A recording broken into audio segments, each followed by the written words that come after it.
Today we kōrero with Gareth Duncan. He's been in education here in Aotearoa for close to 40 years. He's been a principal at 6 schools and he's currently the principal at St Columbus Primary School here in the Waikato. And, cheeky tip, that was also my primary school. He has been involved in so many roles within rugby, including managing the New Zealand secondary schools team, Chiefs Manawa, the Black Ferns, and is currently the president of both junior and senior rugby at Hamilton's Fraser Tech Rugby Club. We kōrero about the impact we have on children and the importance of knowing our people, relational trust and the culture that we build within our teams, being appreciative and human-centric, leadership, language, rituals and regular meaningful conversations, and the importance, no matter who you are, no matter your age, to learn, unlearn and keep relearning right throughout your journey. Let's get into it. Thank you so much for having us here today. Mr. Gareth Duncan, I'm going to get better at saying Gareth today. Thank you so much for having us today at the awesome St Columbus Primary School. There's a lot of history sitting here, but it is fantastic to still see you here. Well, kia ora koutou, nā mai haramai. Nā mai haramai I te whānau, those behind the scenes here. Nā mai haramai te koro hato karama katarika.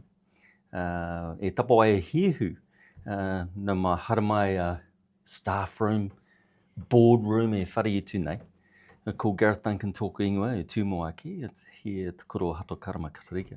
Nō reira, nā mai haramai whānau, Ngāti Pākehā, hailing from the Bronx of Fairfield, and he tangata te titi hau.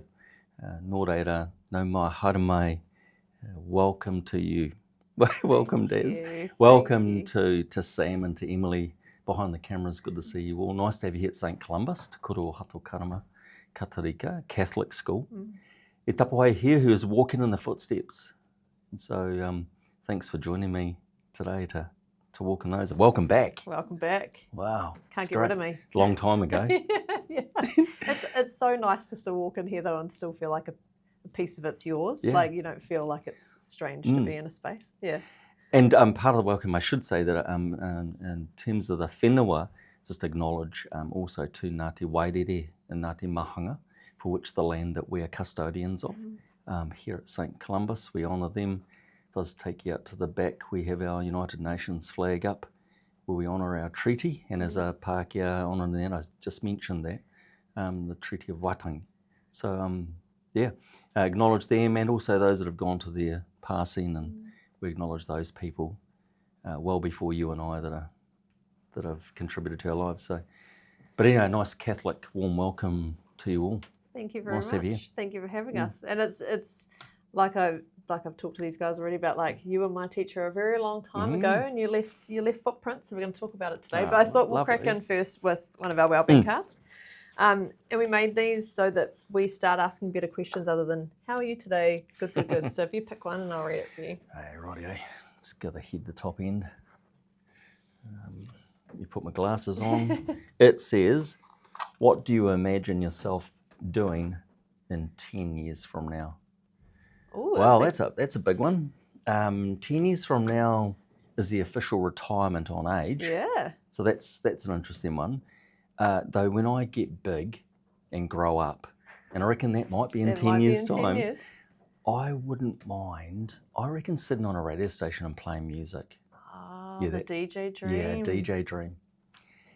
I might have to get some help from students here at St Columbus about how to push the records on those things. The boards. But I think that would be me. That would be cool. Yeah, wouldn't that be cool? You could go to parties. You could extend it off the radio station. I'd be available. Be the vibe master. Yeah, easy. I like when it. I grow big. Yeah. When you grow big. There we go. That's outstanding. All right. Tell us, we've already got a little bit in there of the upbringing in Fairfield, but tell us about your whānau, where you started, where you've come from and how you got to here. Yeah, sure. I bred Hamilton and had a lovely life. My younger years. Was born Waikato Hospital.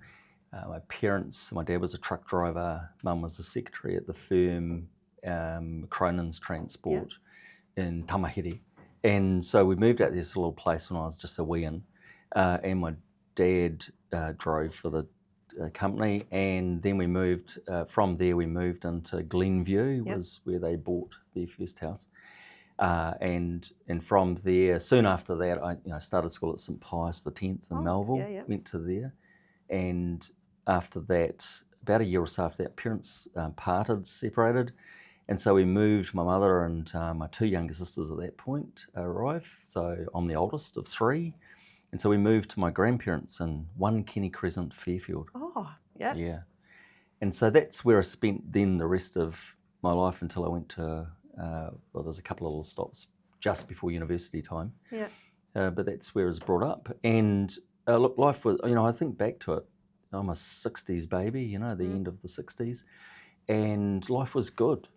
I had two parents who really cared about what we were up to, which was great, grandparents who contributed. Lived in a huddle there in Fairfield that was well catered for. We all shared the same rugby ball or the cricket bat. We played at the same Fairfield Park. The swings, I think, are still there. Life was simple. And from there, I went to Marist Brothers School from out of St Pius, and that was, now we know it as Marion School. Yep. And then from there, I went to Fairfield College and into my high school years there at Fairfield.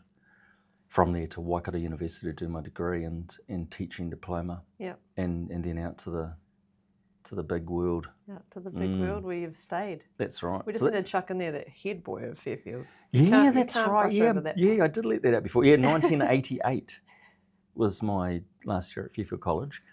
Head boy, and great opportunity. I was 3. With 3. Because I love saying that kind of stuff. Wow. Yeah, old fella. So that's me. Yeah. So did you always know you were going to get into teaching? Probably not really. There were 2 things I did in 6th, 7th form. I thought I'd be a policeman. Yeah. And so that services to community was really rich for me. Felt really right. As a leader, in the head boy status, I suppose, gave me that chance to look at. I spent more time in the staff room, I think, than I spent outside. I was first team captain. I spent a lot of time in the staff room, game planning, and with Keith Bain, who was the coach, and Rob Mills. Good on you, men. And so we spent a lot of time talking about their job and creating moves and all those sorts of things that you do. So that was probably where I grew a love for what this could be, teaching. Did all my police training, fitness things and bits and pieces. Wow. And I put that on hold to start university and start the degree. Yeah. And so with the view that I'd go back to say, I'm ready for Trentham. Yeah. And never have. Yet. No. You're still got another 10 years. Yeah, I don't know that I'd be good at it. Drive the cars, but that's probably about it. It's not really, as I've grown older, it's not my wheelhouse, which we'll probably talk more about, though.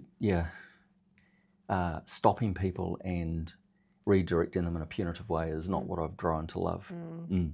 So teaching's where I fall. It's a vocation, it's a calling. Yeah. And I reckon I've got a gift in it. It's something that I enjoy and am pretty happy to share. Yeah. Well, the day I came to visit you, I've come a few times now, but you were in the classroom teaching because you had a few staff sicknesses, and just watching what you did with a particular student that day, I walked away, I'm pretty sure I went to Emily like, man, you've got to be a special person to deliver what you delivered that day, and obviously consistently, because we talked about it afterwards about the processes that you go through. Like, that's impressive. There are not a lot of teachers, sadly, who have that calling, who have that genuine passion sitting there. So I walked away like, that's so cool. Well, learning's pretty simple to me. Learning, the wonderful space that I'm in is that we can learn every day, we can unlearn and relearn. Yeah. So life is about that. Life has phases that we can choose to be in.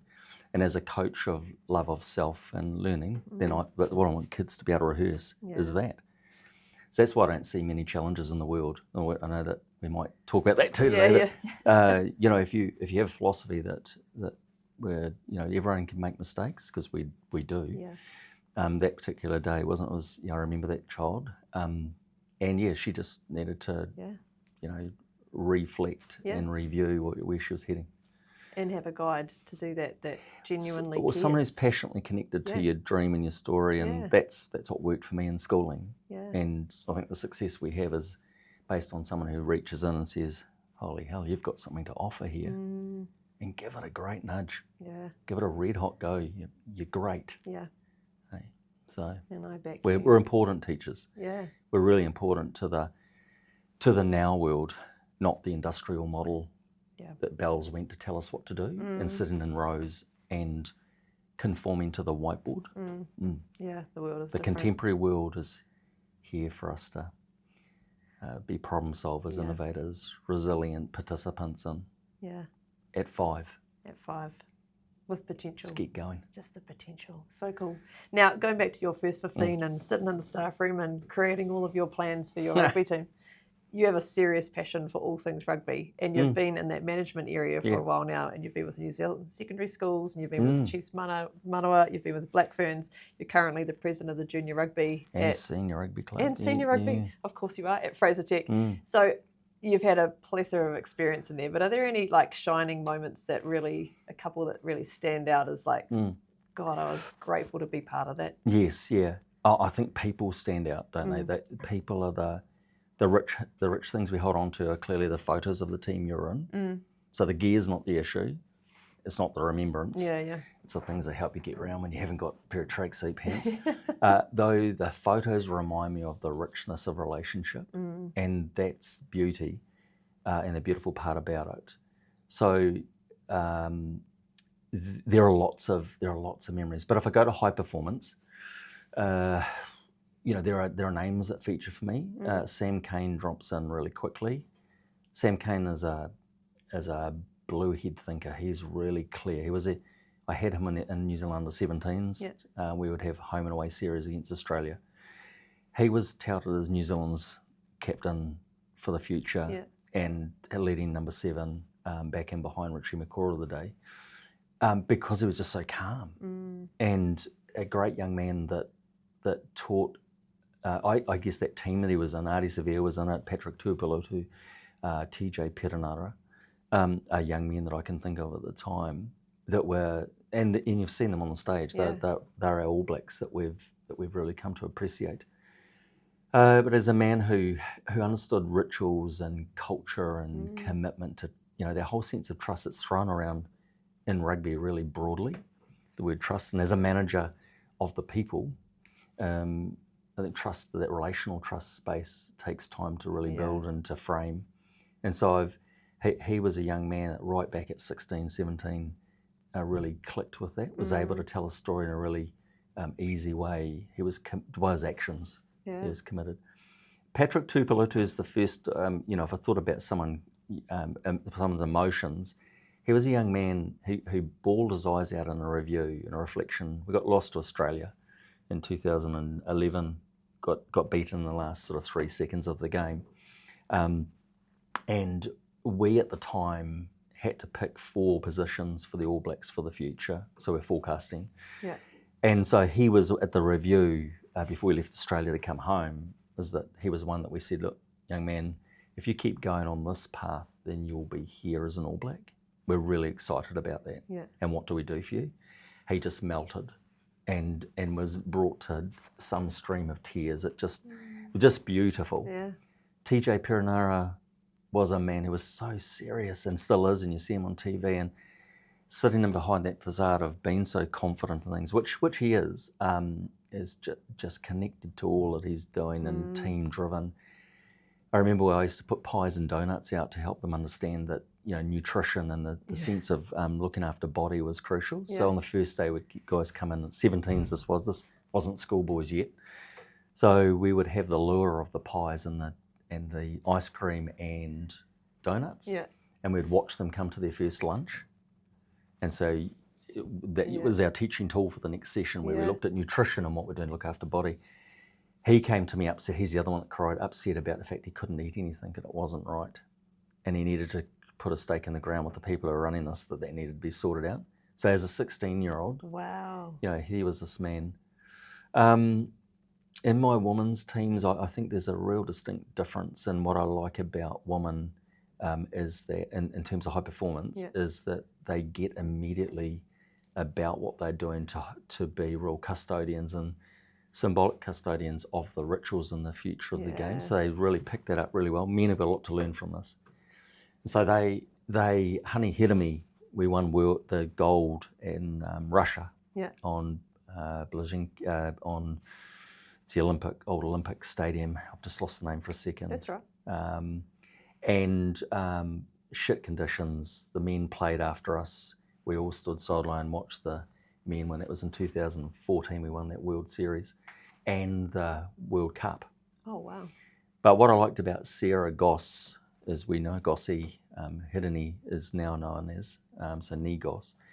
Again, another leader, cool head, blue thinker, just really icy cool, and was able to be a communicator between management and players, had that real sense of direction, knew what we're about, had a clear sight of vision.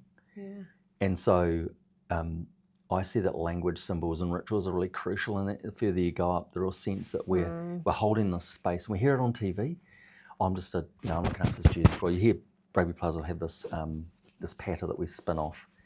But in behind that, what as a manager I'm doing is helping to put language around what it is that we grow the New Zealand game. So that's been a privilege. And there's some of the names. Honey Hirimi is another one. Who tough, call a spade a shovel, and in the women's space sometimes we're unable to. We had needed someone like that to actually get decisions across the line. So making decisions and committing. Whereas if you look at the bloke side, it was more around let's make decisions and let's destroy everyone in our way we can to get what we need. So there's this balance of what we're doing to build relationship. So that's some of the highlights. There's lots of them. I could go on and on. Look, I've been lucky. I'd do rugby. I'd work in that space. I'd work there for free, and people took a long time to get it that I meant that. Yeah. Just give me another pair of Adidas shoes and I'll be right. Or give me another polo shirt so I can give it away to someone at school for assembly. Yeah. But I don't want to leave this job. Yeah. So I want to be a professional vocational school teacher. I want to do rugby because I want to look at functions of people and want to operate, build my leadership, stretch who I am. Yeah. So rugby's been really great. It took a long time for Chiefs particularly to work out that when GD said, just give me the shoes. Yeah. That's what I meant. The metaphor of the shoes was that for me, I was filling my cup. So the boards of trustees that I've had, so I've been principal of 6 schools, but in particular what's been lovely is school boards have allowed me to have rugby as a professional learning base and development place. So that's worked well for me. I love that.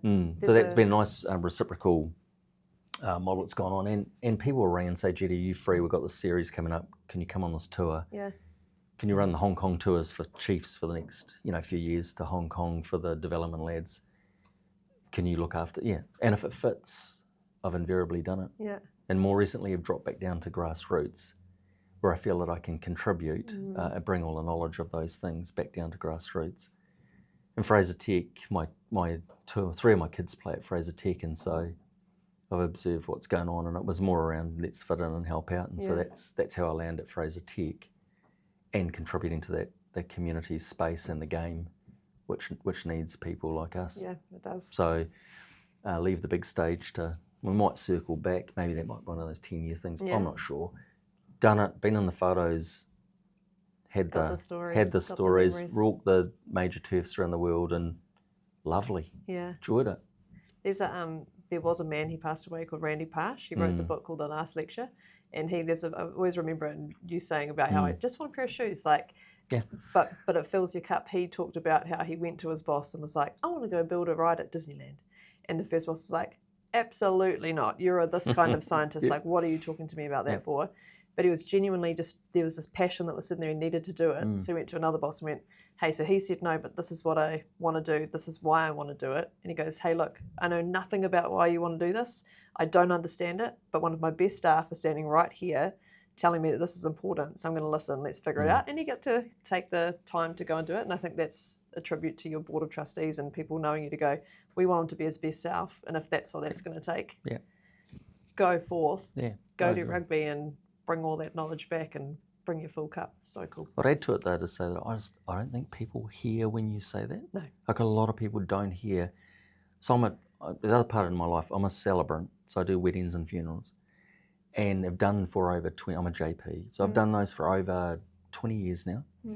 And when people say, so how much will that be? no, I'm just there to give you a hand. This is part of service to community. Yeah. Even there, still people struggle with that whole fact that they're not hearing that you're saying this is potentially free. In the majority of cases, that's the format I'm sort of rolling more out of that role as old age hits. Yeah. But metaphor, pair of shoes, people take some time to hear you. Yeah. Yeah. Because it's a trust thing, right? Like, yeah. Is he hanging one out so that he can take something else later? Or the other model is, which is really interesting, if he's only worth a pair of shoes, is he good enough? True. Yeah. Which I think is another lovely piece of conversation too. Yeah. So, money you'll be picking up here. Money doesn't drive as long as it's shoes on. My wife gives me a bit of housekeeping money for the back pocket. I was going to say, and a shirt on a pants. Yeah, that's right. And that's pretty much it. I've got this wardrobe full of gear and lots of pairs of shoes. Yeah. Look, I'm pretty simple to maintain. With all the teams that you've been part of, I imagine that there's been not all successes and that there'll be those lulls or losing streaks or injuries that come out of nowhere that can be pretty devastating to the player and the team or to the management, the entire crew. What do you guys do as a management team to sort of help maintain that motivation or help make sense of what's going on to keep moving forward if they hit those lulls? Yeah. So again, back to, I've mentioned the sort of key words here around that sense of vision, goals that we set that are outcomes and performance based. So two different distinctive things. Yeah. Languaging who we are as the people that sit in the room and that play together. So defining who we are as the group culturally, symbolically. Yeah. What is trust? What does that look like over time? What is, when we're down on the lowest bits, exploring that? So what happens if? Yeah. Has been what I've explored more and more recent years. The rituals and symbols and languages that we have around the things that will go wrong as well. Front end, right at the start of it. So that and this is the same in business or in school, so when we hit the turbulent water, everyone knows how we're going to approach it. So this whole sense of awareness that human beings, we've got a plan and GD's running the plan, is important. And the other thing is, people are a great gift, whatever team we're in, and other folk in that group knowing that there's a plan to support pastorally. So particularly high performance with someone who blows a hamstring or does a knee before a World Cup game or final, those are the moments when you need to be able to fall on your relational trust in the model of support and pastoral. What does that look like? Because every human being's going to be interested in how he appreciates it or takes it on. And so that being able to put the story that's been able to use as the scaffold to grow acceptance is crucial. And your leadership team, that what we do to wrap around the player, the athlete, and sometimes, and in a combative sport like rugby, it happens. Yeah. The bit that's really hard high performance is Sam injures himself, and next week, as long as it's not that he can't fly, he's gone. Yeah. And so that's the hardest bit for a manager. You're in and then you're out. Yeah. So I'm bringing someone back over, or I'm bringing someone into camp to replace Sam. Yeah. And that's the hard bit. Though we have a strong culture around who we are as the team, then the new man or woman that comes in, it's what they then get inducted in on. Yeah. You're replacing Sam, you're replacing Honey. So therefore, this is this is the role I've got in the team. Are you ready to embrace? Yeah. Before we hit the capital H, between the capital H's. Yeah. That model just there, I've just led that with Fraser Tech Premiers this weekend just gone.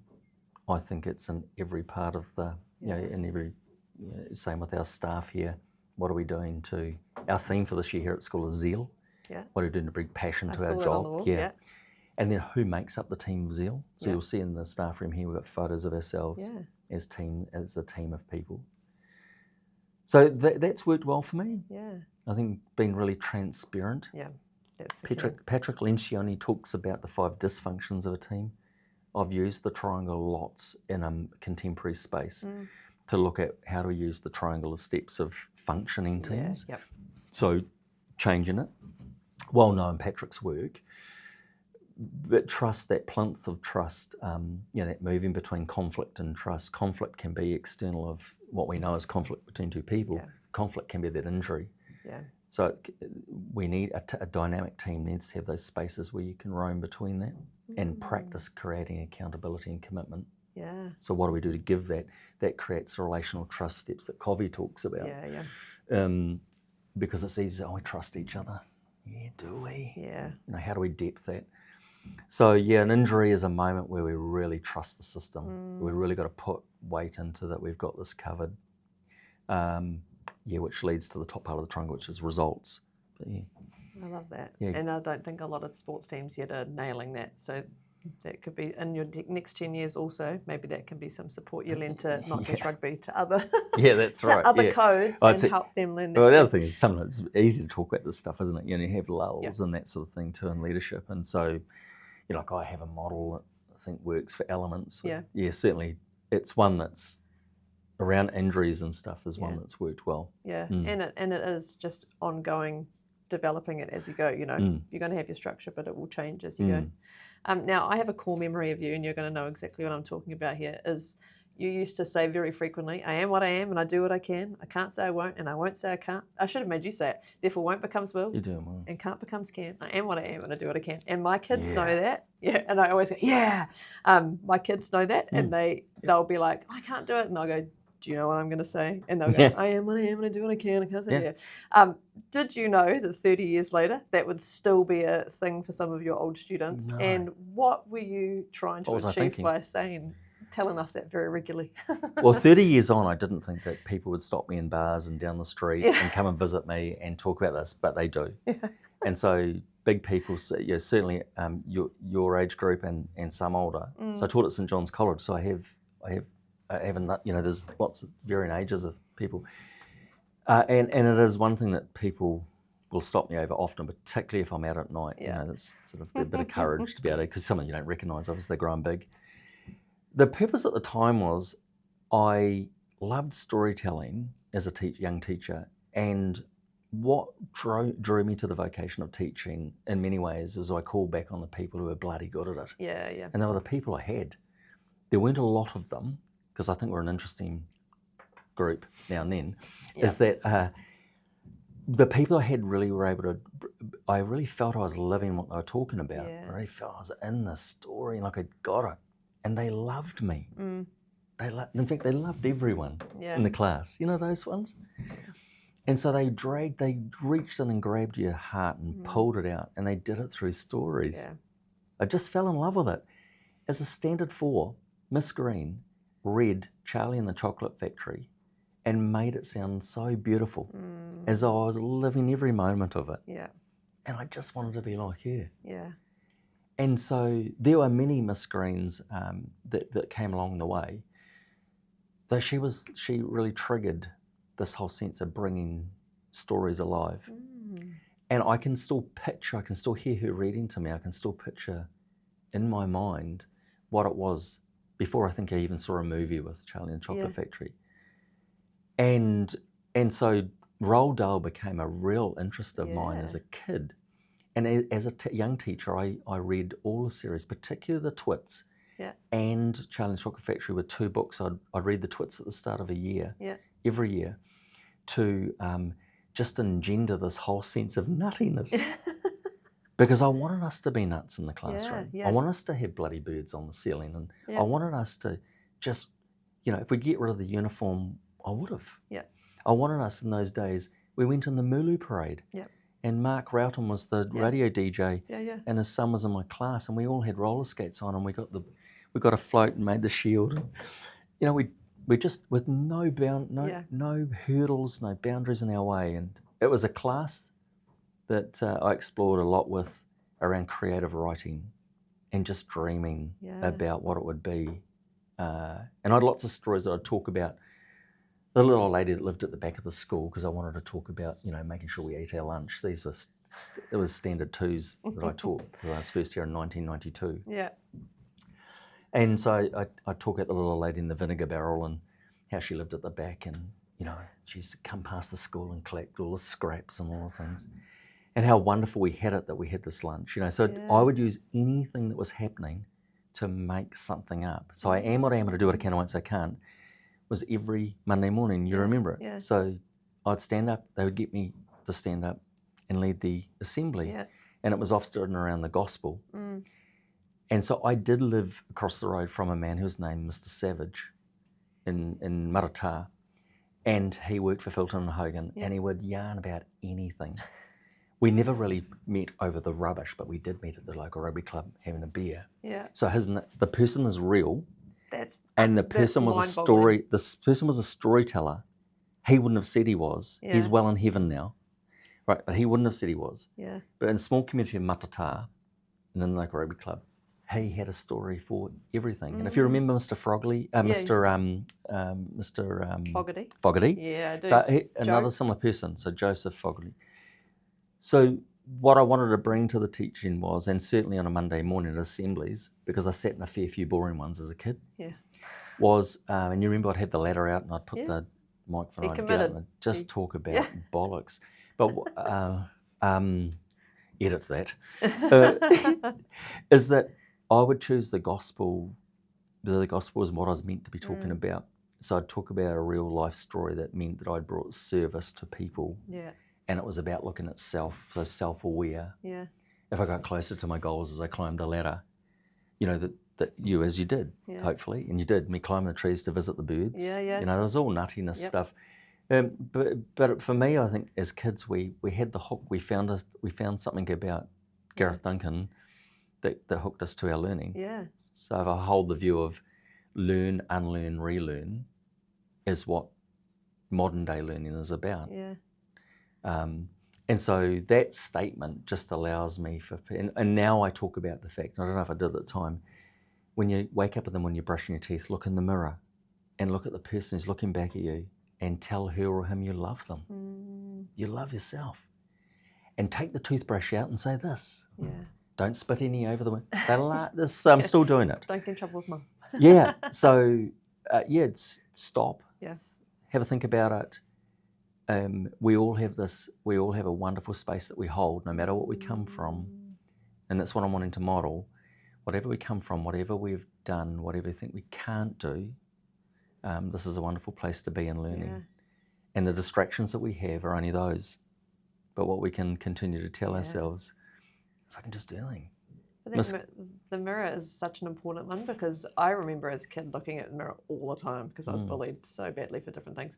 But you'd look at it being like, if only my hair was straight, if only my ears weren't big, if only I didn't have to wear glasses, if only my teeth weren't crooked. Yep. And instead, I try and talk to my kids now, just be proud of every single thing that you are and have, because that's what we've got. Yeah. Don't wish it away and don't wish you were someone else or looked this way. Just be grateful when you look at that person and be like, we're going to have some fun today, or I'm going to run on the field because I've got legs that can do that for me, or it's it's hard messaging for our people. Yeah, it is. The Man in the Mirror song, so there's that you can play in the background. Church have done, but lots of these things.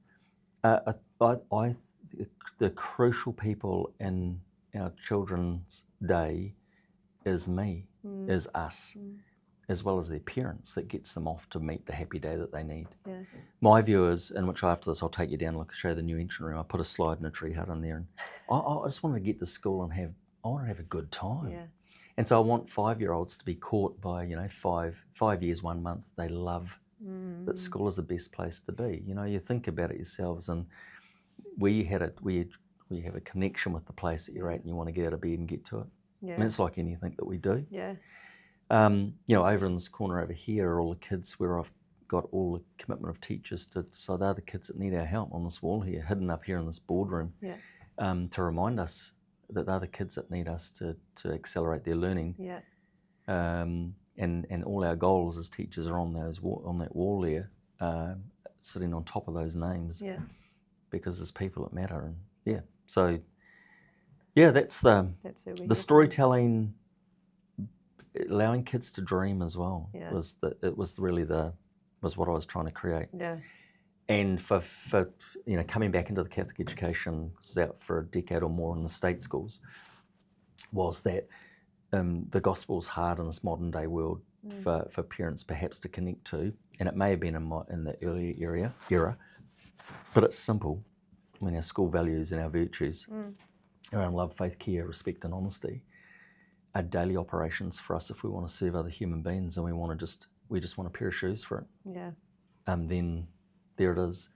That's the skills we need for the future, for the whole world. Yeah.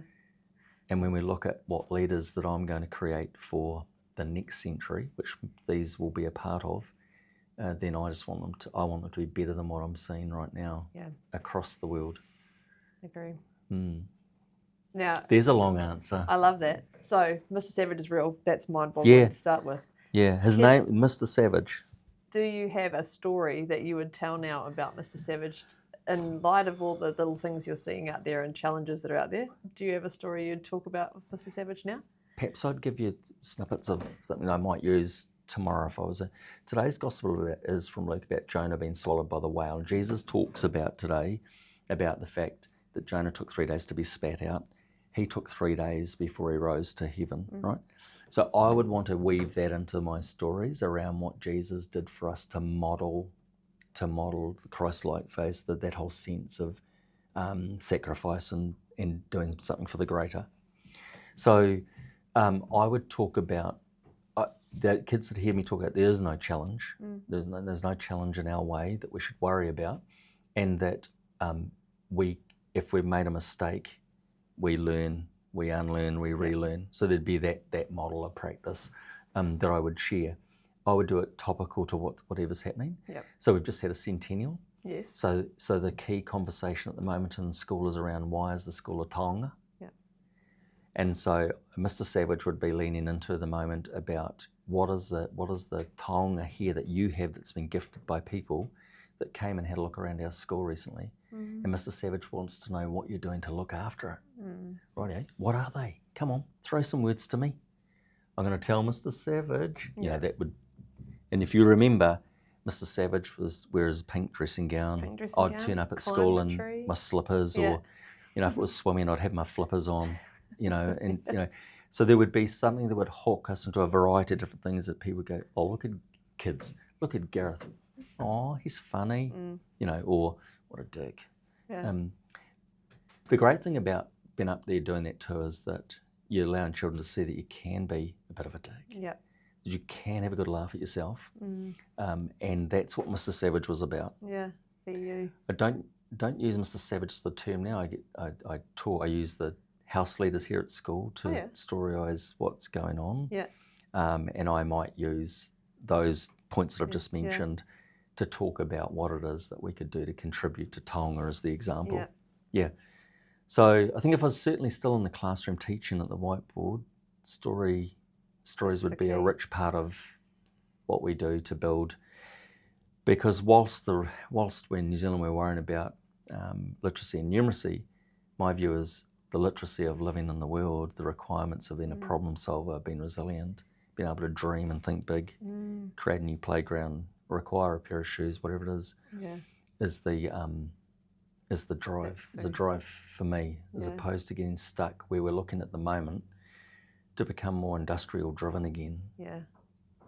Around, and so that's so it's not future fit. No, not that was our past. Yeah. Their future is needing a lot different. Literacies. Yeah. Competencies, virtues.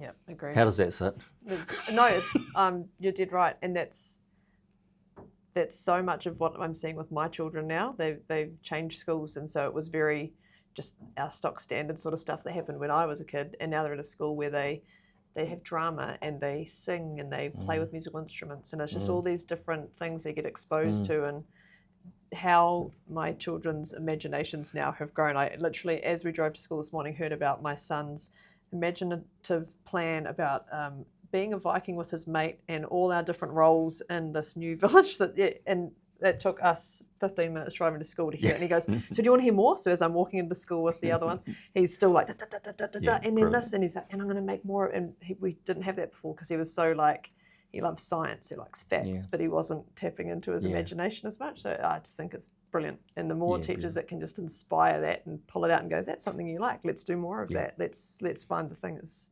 beautiful. Treasure. Like treasure. It. And you see magic in their eyes. Now, in the massive experience that you've had in teaching, what would be, we're not talking about challenges, but what would be some of the things that need a little focus area on, whether it's for our children or whether it's for our communities? What are some of the trends that you're kind of seeing that need to be pivoted or shifted or focused on? Yeah, it's a massive question.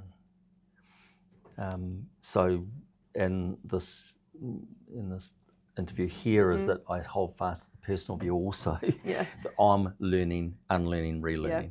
So what I'm gonna say, if someone's to watch this in 10 years' time, this could be well past its expiry date. And so subjective, and I don't want to get political on it either. Though I wish that we would be left to be the experts in understanding what children need, the pedagogy that children need. And what I feel that the pedagogies of importance right now are creating that whānau-like environment, a safe and caring space where children can have agency, a high expectations of us being the best that we can be, and that's in relationship with children and staff. That's not having the softly sausage rolls every day and big cuddles. That's both that and there's the kids that need our help. Let's get moving. What are we doing to create or take from experiences that we have already, and let's not reteach stuff that's already, it's already been explored. Let's use kids to help us grow our space. Let me use staff to help me grow. I employ people, always like to think I employ people that are better than me. So I've got 2 stunning DPs, and they're brilliant. So I'm trying to keep up with the pace of them.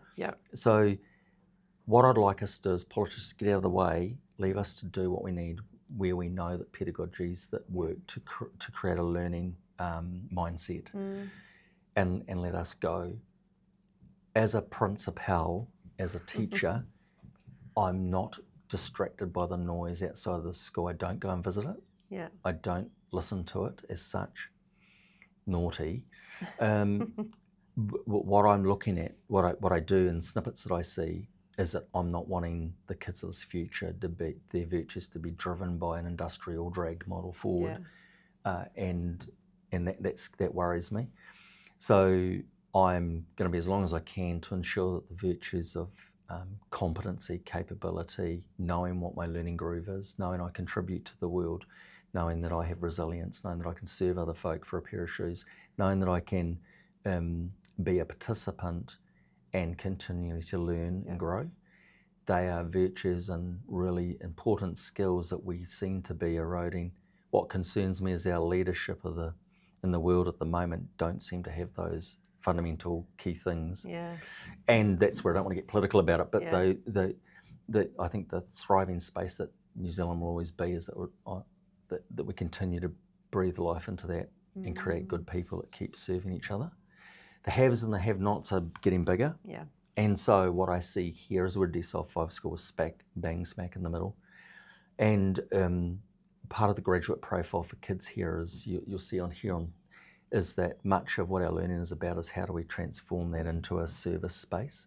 So kids understand at 5 years of age, what does it mean to bring the face of Jesus, without being spiritual here, for you all, is that if you put a secular context on this, that's just about what we do for our fellow woman and man. And so I can learn how to read, I can learn how to compute by the sheer passion that a teacher can grow for me, or the environment outside of school can grow because I'm connected to what I'm serving and doing. So that's my overarching philosophy at the moment. I choose not to try hard not to allow our staff, people, to get distracted by the noise, because we're pretty good at what we do. We remind each other, we have some rituals here that are important, we have some language set aside that's crucial, we have some norms here that we work to, where we relate to, not industrial norms, norms around Lenciani's work there on the wall, where we commit to each other. And we have some flat patches because they're not perfect. We're imperfect Of because we're course. human beings. Yeah. My view is that well people come from being bloody fizzed up, passionate about what they do, and so we can model those. We can model those wellness of connection, wellness or well positioned, a program that gives us a sense of happiness. Yeah. So, yeah, that's my long overview, and I've forgotten even the question. No, but that, and again, it comes back. I feel like, so my two values in life that I hold, that in any environment, that's how I want to be, is connection and usefulness. So I want to be connected to the work I do, to the people I'm with, to myself, and I want to be helpful or useful to the people I'm with. And if I'm sitting in rooms where I'm not being useful, why am I here, kind of thing? And can I work it out that I can bring value? And if not, maybe that's someone else's spot that I'm taking up. Yeah. But connection, I feel, is so missing at the moment, in terms of like when I was here, my dad helped build the playground here. My mum played the piano for the choir. Like they were around at camp. Mum didn't like camping, but she would come and do all the dishes at the end and clean all the rooms. Like, so there was just this community and connection, and the kids knew each other's parents and were around each other's houses, and like there was just this big sense of community, and you knew your neighbours, and you walked the street, and though I didn't know everyone's names, you'd always say hello, and just I feel like there's a placeholder for us. Yeah. One of the things in this contemporary world is that we're all so fast and fast-paced, but we breathe life into that. Yeah. So you'll hear people, how you going? Yeah, bloody good, geez, under the pump, life's busy. Yeah, it is. And so we tend to get sidetracked by that a little bit. One of the things here is also every child's face must be on the wall in their classroom. So everyone has. So bring your culture with you. Bring who you are, whatever their culture is. Not just Māori or Pacifica. I mean, just who you are from your own whare, your house. Bring it in through the gate. Have it be present. And that's part of that. They're the part of the pedagogies that I'm wanting teachers to be aware of. That know the people, know who you've got in front of you, understand how we tick for when they do injure themselves, or when they do need the plaster, and so know what sits in their home and their family life. So if I was to take you around the school, every child needs to be up in the rooms and up as part of as a living document, including us. I was going to say, and that translates into your team as well. Yeah. So they're richly about the group, and so that's important. And what comes of that is that we all see ourselves as important when we see our face, when we see our place being. Yeah. So at the start of the year, we have mihi whakatau every start of each term down in the hall, Te Manawa, and we welcome all our children, and by name. Yeah. I stand and do the mihi whakatau welcome. We sing and we perform. The next week we have a welcome to the church. We welcome to the faith walk that we have together, and parents and children are by name named to come to the front to be welcomed. And that comes from that team setting as well. People are selected, they're given that whole metaphor of jersey, patch. Yeah. Crucial. We're 17% Filipino. We're 5% Pacifica, 20% Māori. Southeast Asian, and 42% European, New Zealand European, and then there's other cultures, 25 different cultures. So the face of New Zealand is changing, and the face of what we were brought up in is changing. So to be culturally responsive and mana enhancing of all is crucial. So the conversation in our wider New Zealanders is an interesting one. Yeah. Without going down a political line here, so no. I think that it's not engendering my view as a mana enhancing space. Take mana enhancing, but people appreciative. Yeah. Or human-centric, giving people agency to feel. So I want to be a place that creates that daily. 500 kids here. It's a romantic overview. Yeah, I think it's great. It's exciting. There's lots to do, and as that's the vocation and calling, so it's not a big chore. So then let's see if you've got any advice around this. So you have a lot on, like we said, busy, and busy's the badge, right? But you do have a lot on. And you're also getting pulled in a lot of different directions: board of trustees, community, team, children, sports. So do you have any things that you do for your own resilience that really help you be strong and help your mindset? What do you do? 5:30 each morning. Dun, dun, Not dun. great at the moment. 5:30 walk. Yeah. There's no medals for major fitness. I don't push tin, none of that. Yeah. Done. All right. Didn't work. So don't do it. But I walk about 32 minutes. I have 3 different tracks that I follow. Yeah. One's about 47. I've got about a 32-minute one. I've got a 20 if I'm feeling lazy. But I get out walking each morning. Yeah. Headset in, my little things. I listen to the gospel. Yeah. And it's my meditation. Yeah. So I'm not a meditator that sits down to cross arms and, I listen to the gospel today because I'm here teaching the story of Christ. Yeah. And it's written on our wall, the values, the virtues of school. So I've got to lead the story in the daily. So I pick out one word within the gospel. It helped me write the Mr. Savage stuff too over time. But I pick out one word. Today is vision. Today has been seen in the Gospel of Luke. So this morning I've been around, I just look at one word and I bring it into my day. So I've been around every class today before you arrived, been in view and part of whānau. So that feels, so the walk, listen to the gospel, I might listen to it 3 times on the walk to get the word that that's resonating. Wonderful. I have a spiritual coach, her name is Sister Anne. And we meet every month to talk about what I'm doing to spiritually connect as a Catholic leader. And I have a coach, his name's David Anderson, he's an Australian. Oh, wow. A good fella. And I link with him about 4 times a school term, and he, before COVID, would come out twice a year to work with myself and my leadership team here. So what I found was that having an external critical friend is really useful for me. I'm 100 miles an hour. I'm not sure when the Everetties will collapse, but they will one day.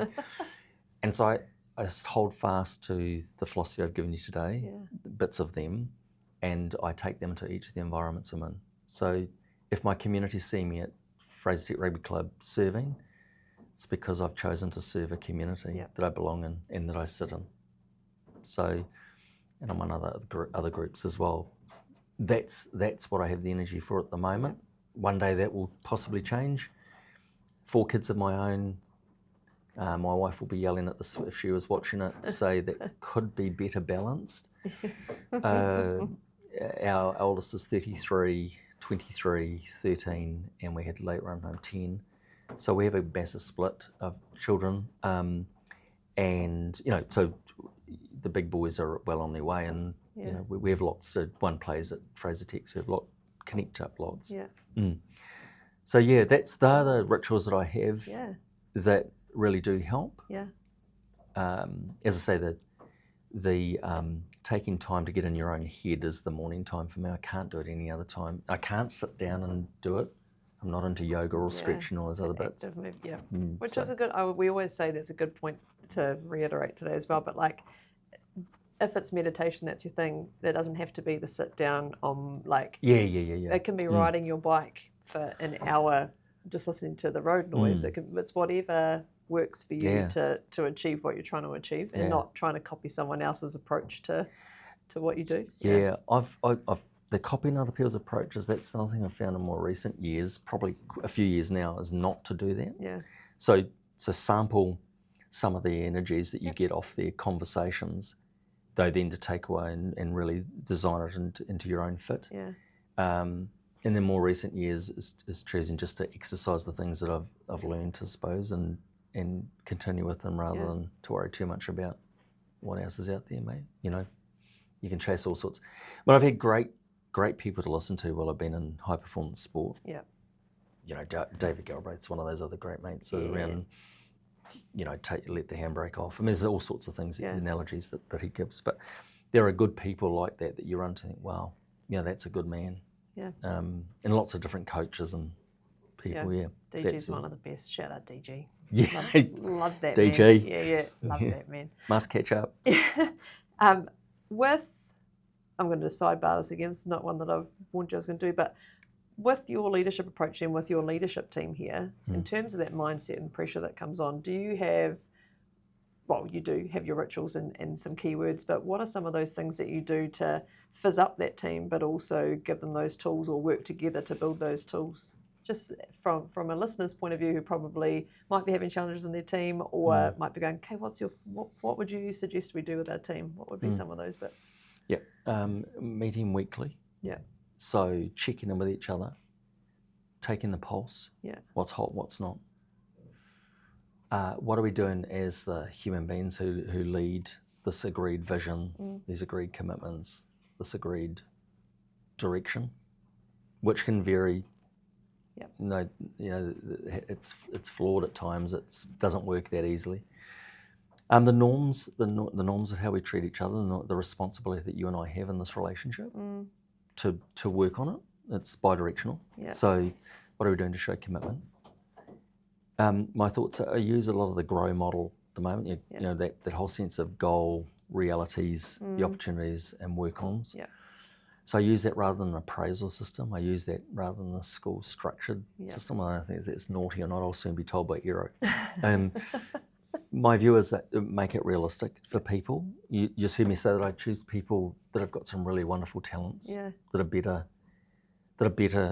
and much more capable than I. Yeah. So therefore, with that, you need to allow trust and the ability to take complete leash off and go right. I'm right and behind. Oh, in fact, I'm wherever you need me. Yeah. So, and can we give it a red hot go? Yeah. So nothing's off the agenda, the table. The more creative you are, the better the more excited I am. The great skill that I don't, the thing that is a distraction and then is that I want everything done yesterday. Yeah. So I still have, I've got to be really careful about the pace that I personally keep, and that doesn't have to be everyone else's pace. I've learned that as I've grown old. Yeah. And so but the weekly meeting, checking in, where are we up to? Rehearsing with so we have 8 leaders, so there's the 3 of us, then we meet the other 5 on a Monday night. Yeah.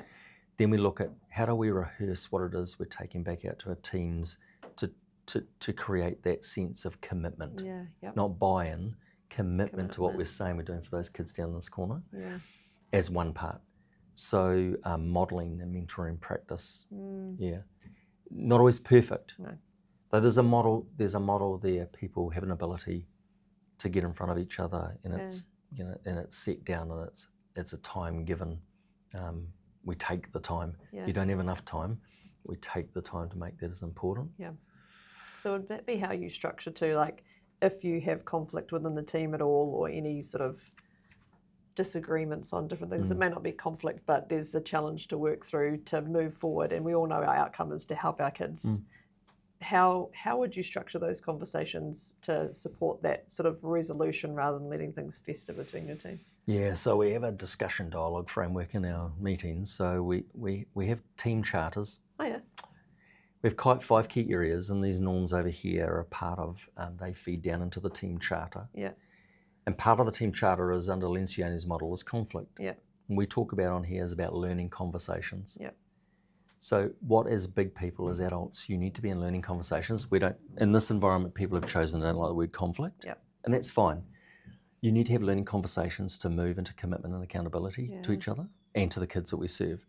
I'm not going to sit in meetings where we go around and we're still there next week going around on the same topic. Yeah. And forgive me, with teachers, we are good at it a wee bit. It's not a criticism. It's just having 34 years experience of it. Yeah. So we have a framework where we're in discussion and dialogue. Discussion means we're talking our way to a decision. Yeah. Dialogue means we're talking our way to understanding. Yeah. So we put a capital D if it's an item that we want to talk about, to think about. Yeah. But we give it a time frame. Discussion is today it's on. Yeah. Today's the day we talk about whether we're wearing sandals backwards or forwards, And at the end of it, we'll make a commitment, and we'll all commit. We have round robin. Yeah. As a structure. Disrespect for us as an agreement as a team is if disrespect is not telling people how you think. Yeah. So we talk about it quite openly. To sit with a frustration is disrespectful to us as a group. So, and I move, as we've now grown, we've been working together quite a while now, this group, but what we do is we move the leadership of the meetings. So it's not just me leading, nice. So we vary the roles. So the language is a set aside of language. Language set aside to help us to rise above what sits under here is the rari or the shite, that is the niggle. And in school environments, human beings, there's niggles lots. So what I want us to do is to bring them to attention and make decisions. On the whole, I've found that that's a model. It's how Lencioni's work as well. It works. And when people understand the rituals of the language around it, is crucial. So our learning coach, David, who I talked about, Learning Talk, he comes out and works on discussion and dialogue frameworks on how you have conversations in critical moments. So I don't have them up on the wall at the moment, but much of these quotes here are about reminding us as leaders what we're doing in collaboration and collegially together. So I think if you're not clear and you're not out in front with people, how do they guess what's in your head? So we need to be deliberate about what we're doing to grow adult learners, teachers, and people who are able to challenge status quo. Because I think life is about challenging the status quo as we see it, as opposed to creating solutions to deal with what you don't like in some cases. And that whole sense of, let's put up a theory, is still doing PAT tests here still right for the current environment?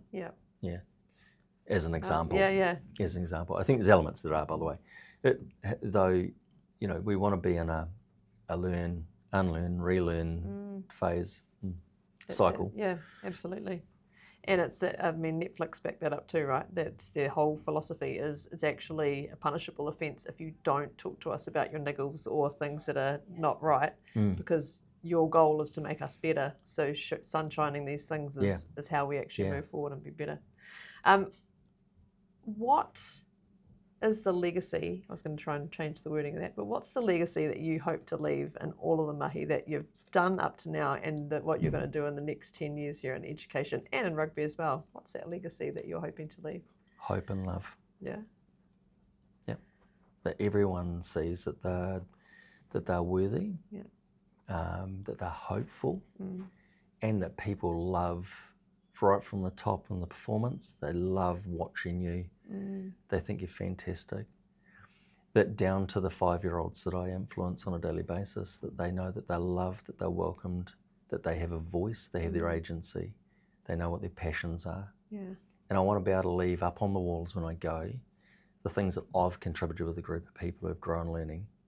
That if I came back in 10 years that these were still up, that they still talked about norms, they still talked down at the scooter track about having a really good time, that they still had the chickens around the back that were about growing people's interest in being farmers, that they still had the bees down the back and 5,000 producing Muka honey for us to sell, that they had the radio station downstairs and they're still pumping the beats of Neil Diamond.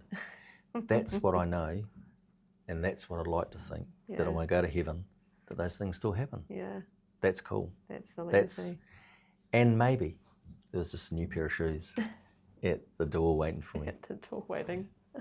That would just bloody be brilliant. Oh, that's magic.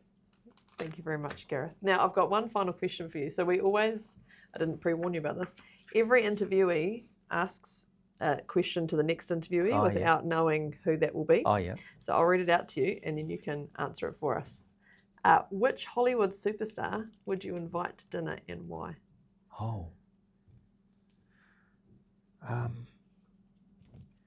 Arnold Schwarzenegger pops into my head. I don't know why. I'm not sure that I would invite him, but let's go there.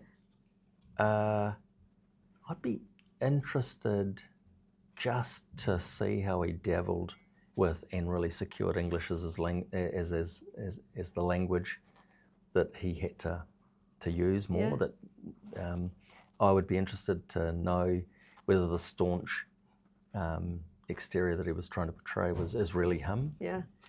And what does he think his 3 gifts are to the viewing world over his time? I'm sorry, carry on. What does he think he's left? Yeah. That's off the top of my head. It's real interesting you say that. I read his book earlier this year. Did One you? of his books. It's 7 Tools of Being Useful, something like that. And because he's been the governor of California, and what you've talked about today, you should read that book. So it's really similar, though he uses much stronger language. It's awesome though, because if you listen to the audiobook, it's actually fantastic to listen to him talk. But he acts in service. He wants to do, and he's trying to have that foresight to do better, see better, be better, and help everybody else get there. So that's not surprising then that you'd say that. So maybe you've just picked up on his vibe that he cares about other humans and service is the thing. There you go. That's lovely.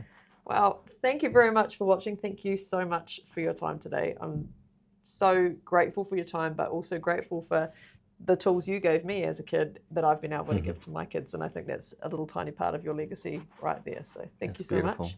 And we will see you again next time. Ka kite. Ka kite.